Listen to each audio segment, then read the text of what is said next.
let's now look at this whole thing in another analogy, in another way, just to help us understand.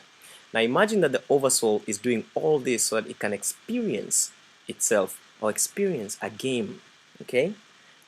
Because at the very top, you have to realize one thing. At this non-physical energy, there is no space-time, there is no limitations, there is no, everything happens instant. And everything is happening, everything at the same time, at all the time. It's a crazy thing. So to have a different experience whereby there is assumed or simulated limitations, space, time, whatever, a whole bunch of other things that cannot happen at the highest level, you have to create, let's say, a game. Now, let's say that the game is called life. But to make it easy to understand, let's compare it with a game of chess. It will be very hard to exactly match this, but we can, to an extent match these two ideas and find a common understanding. So the oversoul individuates into an individual soul with the purpose of playing the game of chess, for example. Okay, so the individual soul will be the chess piece that will play this game. Okay, and there are many kinds of chess pieces. Each chess piece has its own purpose. So anyways, after that, the higher mind is hatched, you could say, so it can conceive the game and also do the game playing. So this is the one that's going to conceive the whole game and play the game. Okay, create and play the game, right? Then at the template level, the template of the game is drawn and decided, so that all players of this game will have the same game to be playing. And right after that, the rules of the game are set, right, at the collective automatic mind level.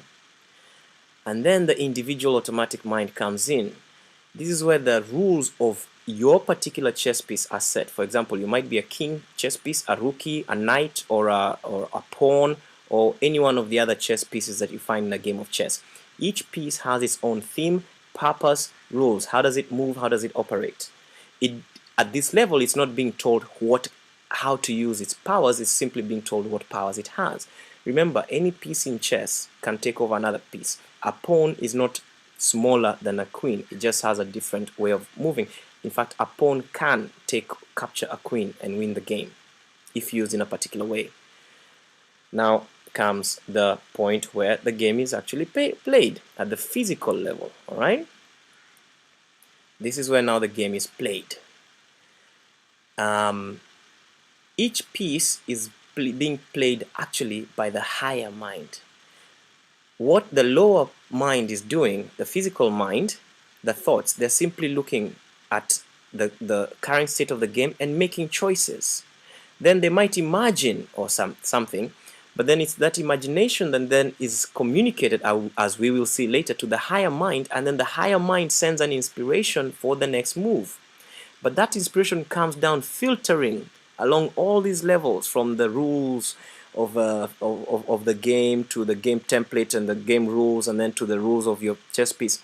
And then this is where it gets interesting. So as you can see, those are already set. The higher mind's move is translated through all those levels of the game, but then it hits now the most personal level, the belief level. If that piece believes, maybe it could be even a queen, but that player believes, oh, I'm too scared to risk my queen, whereby another queen is, hey, I can actually pull a fast one on the other queen. The belief level is going to control how each player chooses, each queen or each knight or each pawn on the piece moves. And then you have the emotions. Let's say, for example, an emotion like excitement versus an emotion like fear. It will cause the choices at the thought level to be again different. So this is how everything starts to get personalized. All right?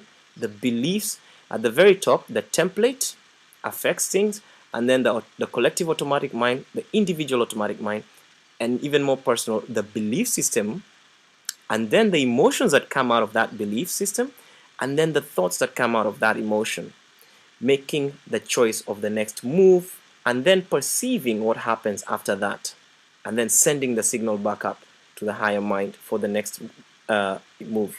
So as you can see, each of these layers are doing a lot of filtration, and they're really affecting how the outcome of this game, and you can see how each layer plays a role in the game. Okay,